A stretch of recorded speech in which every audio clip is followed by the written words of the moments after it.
If you want to evolve out of a codependent relationship, one of the first places to put your attention is boundaries.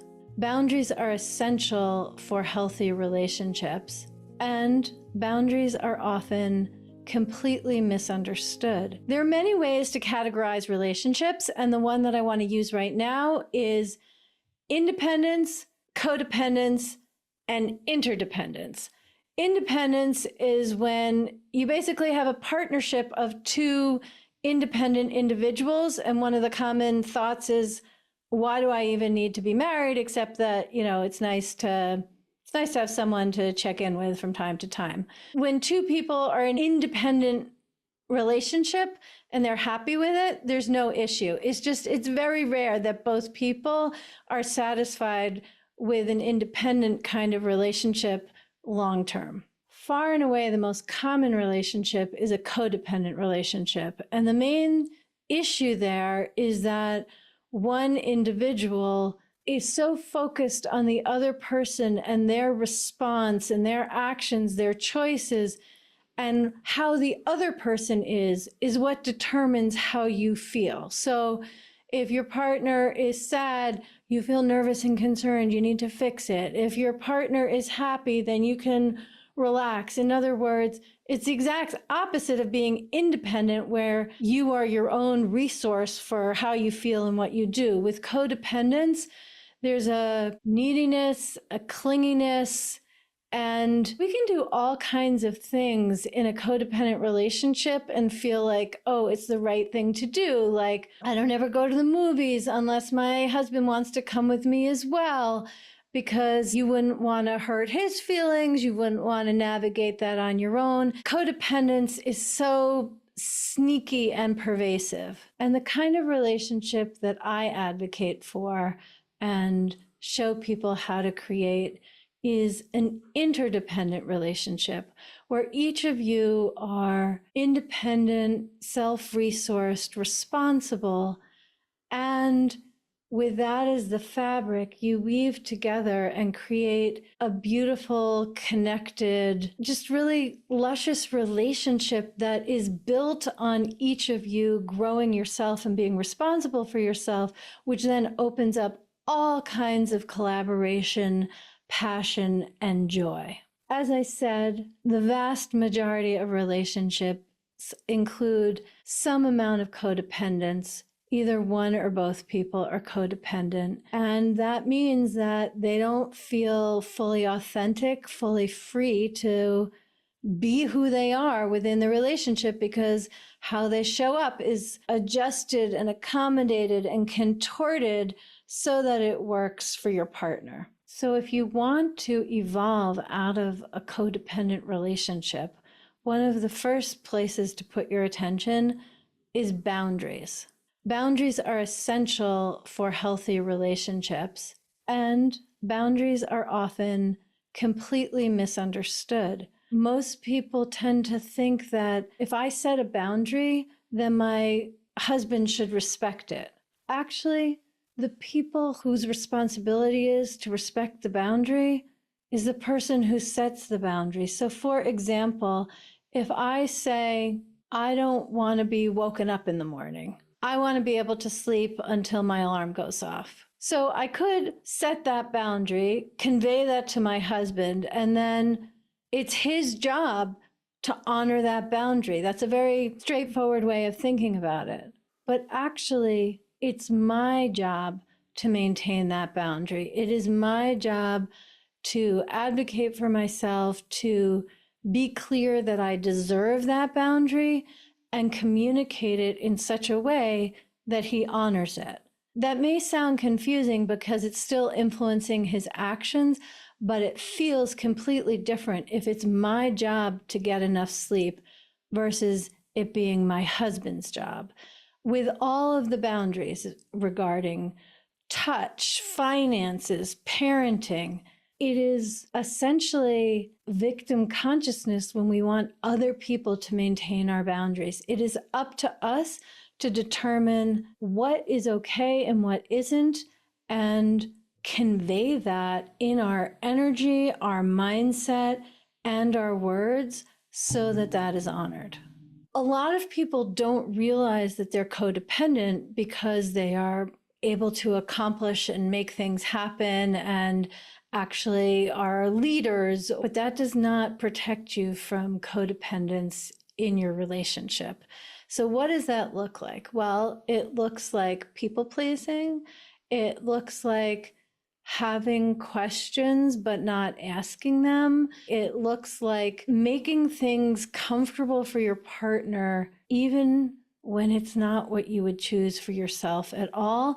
And one of the reasons that it's hard for people to perceive their codependence often, it's a real blind spot, is because when you are in a marriage that has this quality and it goes on long enough, if you knew before what you want for yourself, you tend to lose touch with that because you're more focused on what works for your spouse, what works for the children. And it's a very challenging, confronting, and also sacred process to connect with who you are and what you want and rearrange the dynamics in your marriage so that you can really thrive in interdependence and shed the codependence. So when it comes to arenas for doing this, there are multiple ones. There's emotional boundaries and freedom, physical boundaries, financial boundaries, logistical boundaries, meaning scheduling. How often do you travel? How often do you stay at home? Like, do you check with one another before making a plan? Do you have an understanding that, oh, these things you schedule whenever you want, these things I schedule whenever I want, but these things we need to schedule together? Like, how do you navigate not having one of you dominate and the other one codependent and submissive, even if your manner is not submissive at all? In fact, what you're doing is determined by how you perceive that it will impact your spouse. Let's talk about what actually does work. One of the things that works is to just take a moment every day and identify how you feel and what you need. The first thing to do when you want to break out of codependence and establish healthy boundaries is to give yourself enough space to consider what you want and then proceed with creating that. There's a woman on my email list who, she and her husband are retired and she really likes to be active and he'd rather just sit on the couch. And so she's sent me a lot of questions like, how can I be active without hurting his feelings? Well, that question is a beautiful question, but if it's the only question you're asking, it's codependent. And it's really important to ask yourself, what do you want? What do you need in all the realms, in emotional intimacy and physical intimacy and passion, in time alone, in the kind of food you want to eat, the kind of exercise you want to do, the movies you want to see. The real first step out of codependence and establishing healthy boundaries in your relationship is identifying what you want. And actually, I have an amazing course. It's only $11 and it is for women. Everything in that course is a recipe for breaking out of codependence. It's called Desires, Awaken the Woman Within. It's a very short course because this is all in the application. It's very easy to understand. It's just in implementing that the transformation happens. But the first part is on identifying what you want, what your desires are. The second is feeling worthy to have what you want and navigating any sense of taboo or shoulds that you shouldn't want, whatever it is. And then the final section in Desires, which I really adore, is about how to ask for what you want so it feels good to give it to you. Because one of the problems, once you know what you actually want, is that people then get a little entitled and demanding. But how is someone else supposed to know that that's what you want when you didn't even know it yourself? So you can identify what you want and then learn to communicate about it so that it just feels wonderful to support you in that. When it comes to communicating boundaries in your relationship with your partner, it really depends where you're starting. Are you in the habit of communicating your boundaries and you just want to communicate something that's a little more complicated? Do you never communicate your boundaries? I really want to encourage you to just start where you are and establish a boundary which is the right size to feel just a little bit edgy, but not too big. Because just like when we go to the gym, if you want to lift weights, you can start with 1 pound weights, 5 pound, 10, and before you know it, you're lifting 60 pounds. Well, similarly, start with the equivalent of a boundary, which is like a 1/2 pound weight, so that you can focus on setting the boundary without getting too scared about the content. Let's say you want to set a boundary about finances. Maybe your partner makes decisions and doesn't include you, and you don't even necessarily know that they've been made.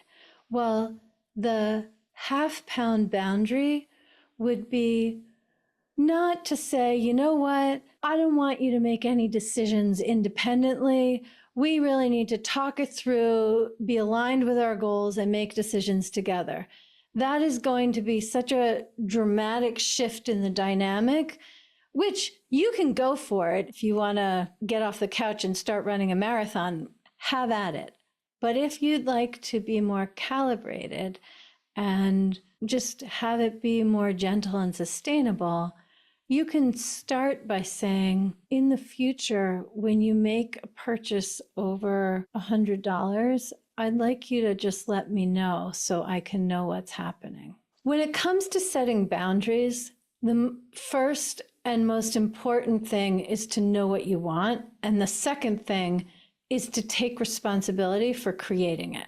And often when we're not setting boundaries and we're just going with how things are, we're hoping that our partner will someday just be a mind reader and make a change, or will magically be attuned to what we want.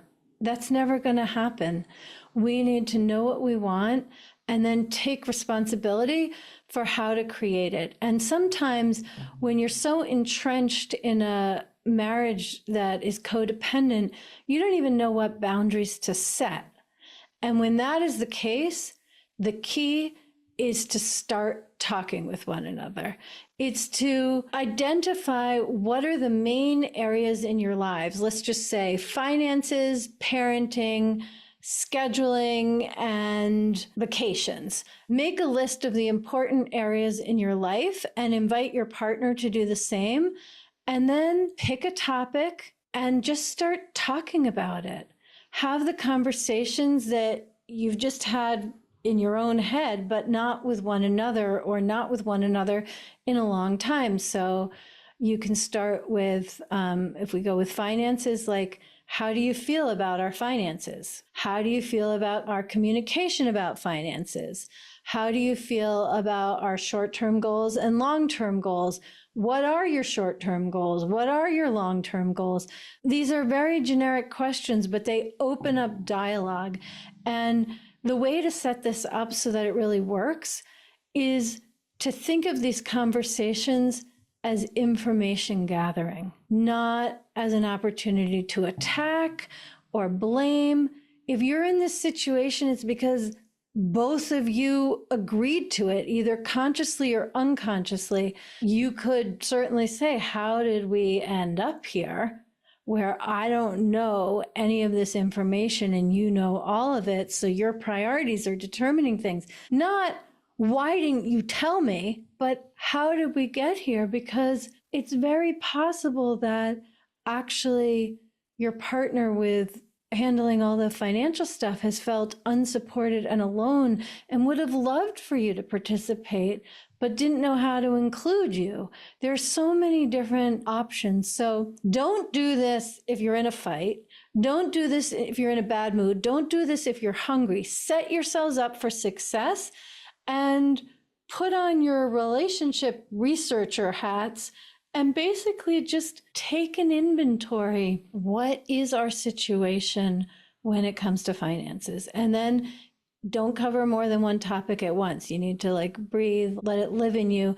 And then another time, have a conversation about parenting. How do you feel about our parenting? How do you feel about our alignment? Do you feel supported? Do you feel unduly burdened? Like, is there something you'd want to do differently? Whatever the questions are that basically open up the terrain. With each topic, it's to just take inventory of each of your beliefs, each of your frustrations, disappointments, and yearnings. And once all of that is on the table, then start looking for solutions. But don't start looking for solutions until you really feel like you've taken a fairly thorough inventory, because otherwise the solutions aren't actually going to address all of the issues. And if you do this as a collaborative experience, even before you come to solutions, you're going to feel closer, because it's a vulnerable, meaningful, and relevant conversation to have. And there are all kinds of resources in how to set boundaries and how to navigate things. But if you're in a codependent context and you don't know where to start, have the courage to just take an inventory. And if this sounds like too much, do it yourself first. And then the more aware you are, the more you'll be able to hear, because most likely your spouse's experience is just different from yours. So he or she never would have come to your conclusions or seen what you're yearning for, because what they're perceiving is different. There are so many factors in how we feel unseen, unheard, unappreciated, and become codependent. And one of the ones which really is rarely addressed has to do with how we grow and change. Humans grow and evolve, at least ideally. My husband certainly does, and so do I. My podcast on iTunes has a review from someone. She says she and her husband have been married, I'm not sure how long, but she's 61 and he's 63. I think they've been married for, 30 or 35 years. And he has all these sexual desires that she never knew about, because he was raised with taboo and shame and sex is bad. And so even though she would have been very happy to hear what he said, he had his own boundary about that he didn't want to be the kind of man who wanted this and who spoke up about this. And now 35 years in, their sex life is really expanding in the most beautiful ways, because it's basically taken, she didn't say this, I'm saying this, but like it's taken 35 years with this woman who's very sex positive and responsive for him to feel safe enough and override childhood messaging and share what his delights are. Now, that's a really lovely story, although of course it would have been nice if it happened sooner. Maybe she could have said, is there anything that you want sexually? And he probably would have said no because of his own shame. But if she had asked it often enough, maybe he would have opened up sooner. We can't know that. But when it comes to maintaining boundaries, we have to keep in mind that we are evolving people, and what is an important boundary at one point just sort of dissolves at another. And things that weren't important become important. So everything when it comes to communication and boundaries, I said, yes, you need to identify what you want and you need to take responsibility for it, but also you need to be in ongoing open dialogue so that the relevant issues can reveal themselves between the two of you. Because without that, you are essentially committed to a relationship of disconnection and codependence, even if you look great in your family photos.